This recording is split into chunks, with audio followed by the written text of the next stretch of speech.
ಅವರು ಹೇಗೆ ಅಂತ ಹೇಳಿದರೆ, ನಾವು ಪ್ರತಿಯೊಂದು ಉಸಿರಾಟ ಮಾಡುವಾಗ ಕೂಡ ಅದರಲ್ಲಿ ಹಂಸಜಪವನ್ನು ಮಾಡ್ತಾರೆ. ಅಂದರೆ ಹಂಸಸ್ಸು ಸ್ವಾಹ ಅಂತ ಜಪ ಇರುತ್ತೆ. ನಾವು ಪ್ರತಿಯೊಂದು ಉಸಿರನ್ನು ತೆಗೆದುಕೊಳ್ಬೇಕಾದ್ರೂ ಕೂಡ ಮತ್ತು ಬಿಡಬೇಕಾಗುತ್ತೆ. ಹೀಗೆ ನಮ್ಮ ದಿನನಿತ್ಯದಲ್ಲಿಯೂ ಕೂಡ ಅವರು ಎಲ್ಲ ದೇಹದಲ್ಲಿಯೂ ನಿಂತು ಅವರು ಜಪವನ್ನು ಮಾಡ್ತಾರೆ. ಹೇಗೆ ಒಂದು ರಥಕ್ಕೆ ಆ ಮದ್ಯದ ಆಣಿ ಹೇಗೆ ಹೋಗ್ತದೆ, ಅದು ತಪ್ಪಿದರೆ ಹೇಗೆ ರಥವೇ ಬಿದ್ದು ಹೋಗ್ತದೆ, ಅದೇ ರೀತಿಯಾಗಿ ನಮ್ಮ ದೇಹಕ್ಕೂ ಕೂಡ ಅವರು ರಥದ ನಾಭಿ ಇದ್ದಾರೆ, ಅಂದರೆ ಮಧ್ಯಭಾಗ ಇದ್ದಾರೆ. ಅದು ಒಂದು ವೇಳೆ ಅಂದರೆ ನೋಡಬೇಕಾದ್ರೆ ನೀವು ಒಬ್ಬ ಮನುಷ್ಯ ಕೈಯಿಲ್ಲದೆ ಕಾಲಿಲ್ಲದೆ ಅಥವಾ ಏನಿದ್ದರೂ ಕೂಡ ಕಿಡ್ನಿ ಇದ್ದಿದ್ರೂ ಕೂಡ ಡಯಾಲಿಸಿಸ್ ಅಂತ ಕ್ರಿಯೆ ಮಾಡಿಕೊಂಡು ನಾವು ಬದುಕಬಹುದು. ಆದರೆ ಉಸಿರೇ ನಿಂತು ಹೋದರೆ ನಿಮಗೆ ಮತ್ತೆ ಅದು ಯಾವುದಕ್ಕೂ ಇಲ್ಲ, ದೇಹ ಮಾತ್ರ. ಹಾಗೆ ಅಲ್ಲಿ ಹಿಂದೆ ಇದೇ ರೀತಿಯಾಗಿ ಸ್ಪರ್ಧೆ ಆಯಿತು ಅಂತ ಹೇಳಿದರೆ, ದೇವತೆಗಳಲ್ಲಿ ಯಾರು ಶ್ರೇಷ್ಠ ಅಂತ ಹೇಳಿ ಪ್ರಶ್ನೆ ಮಾಡಿದ್ದಾರೆ. ಅದಕ್ಕೆ ಎಲ್ಲರೂ ಇಂದ್ರಾಜ ದೇವತೆಗಳು ನಾನು ಶ್ರೇಷ್ಠ ಅಂತ ಹೇಳಿ ಹೇಳಿಕೊಂಡ್ರು. ಸರಿ, ಹಾಗಾದರೆ ಮನುಷ್ಯನ ದೇಹದಿಂದ ಯಾರು ಎದ್ದು ಹೋದಾಗ ಮನುಷ್ಯ ನಿಷ್ಕ್ರಿಯ ಆಗ್ತಾನೆ ಅವನು ಶ್ರೇಷ್ಠ ಅಂತೇಳಿ ನಾವು ತೀರ್ಮಾನ ಮಾಡ್ಬೋದು ಅಂತ ಹೇಳಿದ್ವಿ. ಆಗ ಒಬ್ಬೊಬ್ಬರಾಗಿ ಎದ್ದು ಹೋಗ್ತಾರೆ. ಇಂದ್ರಾಜ ದೇವತೆಗಳ ಕೈಯಲ್ಲಿ ಇರುವುದು, ಅವ್ರು ಇಂದ್ರಾಜ ದೇವತೆಗಳ ಕೈಯಲ್ಲಿ ಎದ್ದು ಹೋಗ್ತಾರೆ.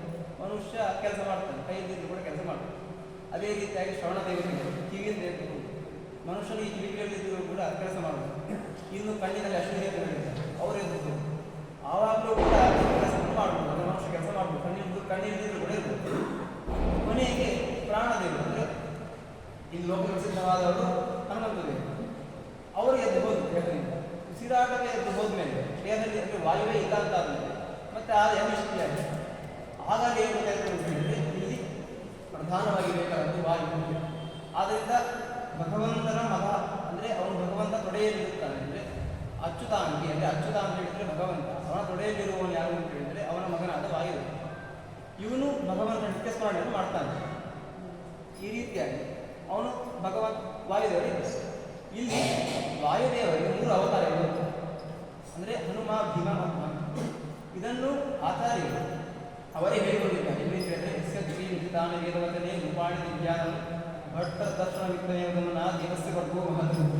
ಅಂದರೆ ನೀನು ಉದಿತಾನೆ ಅಂದರೆ 3 ಎಲ್ಲಿ ಹೇಳಿದೆ ಅಂದರೆ ವೇದಗಳಲ್ಲಿ ಹೇಳಿದೆ. ವೇದ ಎಂಬುದು ಅಪೌರುಷೇಯ, ಅಂದರೆ ಯಾರು ಸೃಷ್ಟಿ ಮಾಡಿದ್ದಲ್ಲ. ಅಂದರೆ ನಾವು ಮನುಷ್ಯ ನಿರ್ಮಾಣ ಮಾಡಿದ್ರಲ್ಲಿ ನಾವು ತಪ್ಪನ್ನು ಹುಡುಕ್ಬೋದು, ಯಾಕೆಂತ ಹೇಳಿದ್ರೆ ಮನುಷ್ಯನ ತಪ್ಪು ಆಗ್ತದೆ. ಆದರೆ ವೇದ ಎಂಬುದು ಅಪೌರುಷ, ಅದು ಹಯಗ್ರೀವದಲ್ಲಿ ಹೋದರೆ ಆಕಾಶದಲ್ಲಿ ಅಕ್ಷರ ಇರ್ತದೆ. ಅದು ಋಷಿಗಳಿಗೆ ಹೇಗೆ ನಾವು ಧ್ಯಾನಕ್ಕೆ ಕೂತಾಗ ನಮಗೆ ಮಂತ್ರ ಸ್ಮರಣೆ ಆಗ್ತದೆ, ಹೊಳೆಯುತ್ತದೆ. ಅದೇ ರೀತಿಯಾಗಿ ಆ ಅಕ್ಷರಗಳು ಕೂಡ ವೇದ ಮಂತ್ರದ ರೀತಿ ನಮಗೆ ಹೊಳೆಯುವಂತೆ. ಆದ್ದರಿಂದ ಅದು ಅಪೌರುಷೇಯವಾಗಿದೆ. ಅಂತಹ ಅಪೌರುಷೇಯವಾದ ವೇದದಲ್ಲಿ ಏನು ಹೇಳಿದ್ದಾರೆ ಅಂತ ಹೇಳಿದರೆ, ರೂಪಾಣಿ ದಿವ್ಯಾನ, 3 ದಿವ್ಯವಾದ ರೂಪಗಳು ನನ್ನದು ಅಂತೇಳಿ ಆಚಾರ್ಯರೇ ಹೇಳಿಕೊಂಡಿದ್ದಾರೆ. 3 ಯಾವುದು ಅಂತ ಹೇಳಿದರೆ, ಅದರಲ್ಲಿ ಅದೇ ಮೊದಲಿಗೆ ಭಟ್ಕರ ದರ್ಶನ ವಿತ್ತಮಿ, ಅಂದರೆ ಭಟ್ ಅಂತ ಹೇಳಿದರೆ ಜ್ಞಾನ ಅಂತ, ದರ್ಶನ ಅಂತ ಹೇಳಿಲ್ಲ. ಭಟ್ ಅಂತ ಹೇಳಿದರೆ ಬಲ ಅಂತ, ದರ್ಶನ ಅಂತ ಹೇಳಿದರೆ ಜ್ಞಾನ. ಅಂದರೆ ಬಲ ಮತ್ತು ಜ್ಞಾನದಿಂದ ಕೂಡಿರುವಂಥ ರೂಪ ಯಾವುದು ಅಂತ ಹೇಳಿದರೆ ಹನುಮನ ರೂಪ. ಇಂತಹ ರೂಪವನ್ನು ಉಳ್ಳವನಾಗಿದ್ದೀನಿ. ಇದು ಈ ರೀತಿಯಾಗಿ ಹೇಳಿ ಆ 3 ರೂಪದ ವರ್ಣನೆ ಹೊಂದಿದ್ದಾರೆ. ಮೊದಲಿಗೆ ವಾಯೋ ರಾಮ ವಚೋಹನಿ, ಅಂದರೆ ವಾಯುವಿನ ಮಗನ ರೂಪ ಯಾವುದು ಅಂತ ಹೇಳಿದರೆ ರಾಮನ ಮಾತನ್ನು ಕೊಂಡೊಯ್ಯುವ, ಅಂದರೆ ಸೀತೆಯ ಬಳಿಗೆ ರಾಮನು ಏನು ಹೇಳಿದ್ದು ಅದನ್ನು ಕೊಂಡೊಯ್ಯುವ ಯಾರು ಅಂತ ಹೇಳಿದರೆ ಹನುಮ, ಅಂದರೆ ವಾಯುದೇವರ ಮೊದಲನೇ ರೂಪ. ಇಷ್ಟು ಮಾತ್ರ ಅಲ್ಲ, ನಮ್ಮನ್ನು ಈ ಅಂದರೆ ಕೊನೆಗೆ ಇಂದ್ರ ಎಂದು ಪರಿಶ್ರಮ ತಿಳಿಸುತ್ತಿರುವಂಥದ್ದು ಏನು ಅಂತ ಹೇಳಿದರೆ, ನಾವು ಈ ದೇಹವನ್ನು ಬಿಟ್ಟು ಕೊನೆಗೆ ಮೋಕ್ಷಕಾಲಕ್ಕೆ ಹೋಗಬೇಕಾದ್ರೆ ಆ ಮೋಕ್ಷಕಾಲದಲ್ಲಿ ನಮ್ಮನ್ನು ಬ್ರಹ್ಮ ಅಂದರೆ ಭಗವಂತನ ಬಳಿ ಕರೆದುಕೊಂಡು ಹೋಗುವವನು ಕೂಡ ಅವನೇ ಆಗಿದ್ದಾನೆ.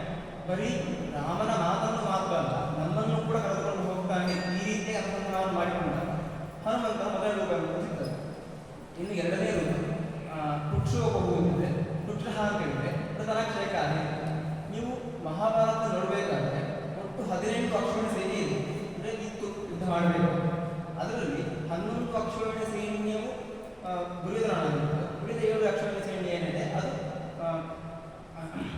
ಪಾಂಡವರದ್ದಾಗಿತ್ತು. ಈ 11 ಅಕ್ಷೋಹಿಣಿ ಸೈನ್ಯದಲ್ಲಿ 6 ಅಕ್ಷೋಹಿಣಿ ಸೈನ್ಯಗಳನ್ನು ಒಬ್ಬನೇ ಕೊಂದವನು ಯಾರು ಹೇಳಿದ್ರೆ ಭೀಮಸೇನ. ಅಂದರೆ ಅಷ್ಟು ಬಲವನ್ನು ಆಗಿರ್ತದೆ ಪ್ರಧಾನಕ್ಷೇಕಾರಿ. ಇಲ್ಲಿ ಪ್ರಧಾನ ಅಂತ ಹೇಳಿದ್ರೆ ಸೈನ್ಯ, ಅದನ್ನು ನಾಶ ಮಾಡುವವನು ಯಾರು ಅಂತ ಹೇಳಿದ್ರೆ ಭೀಮಸೇನ ಅಂತ. ಈಗ ಭೀಮಸೇನ ಎರಡನೇ ರೂಪವನ್ನು ಯಾವ ಥರ ಹೇಳಿಕೊಂಡಿದ್ದ. ಇನ್ನು ಮೂರನೇ ರೂಪ ದಶಪ್ರಮತಿ ಅಂತಂದರೆ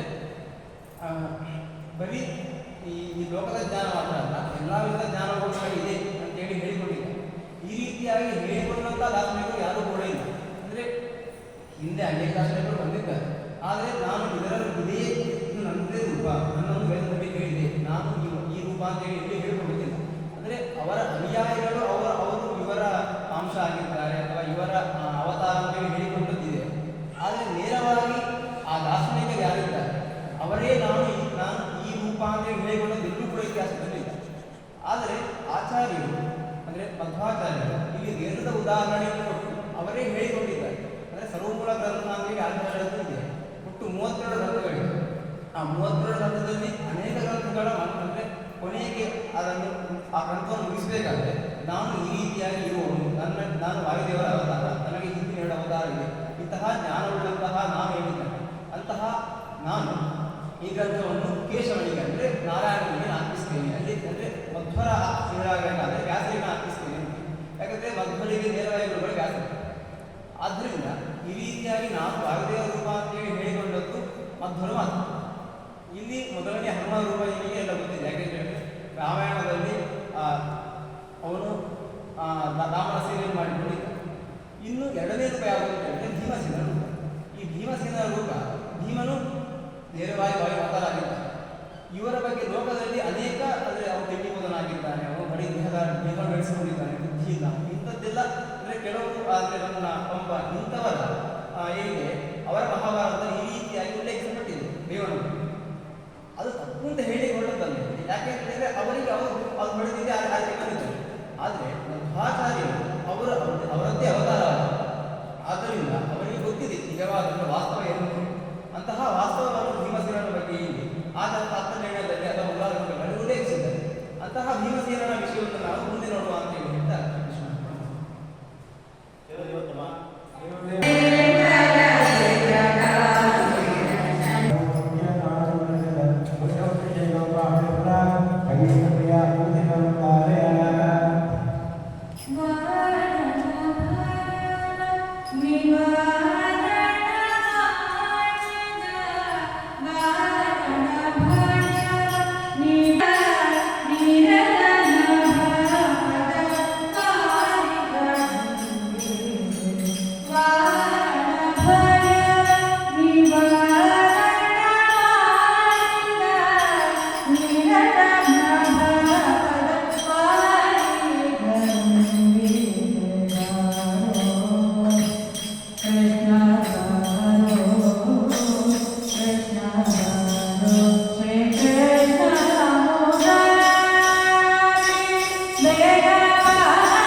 Krishna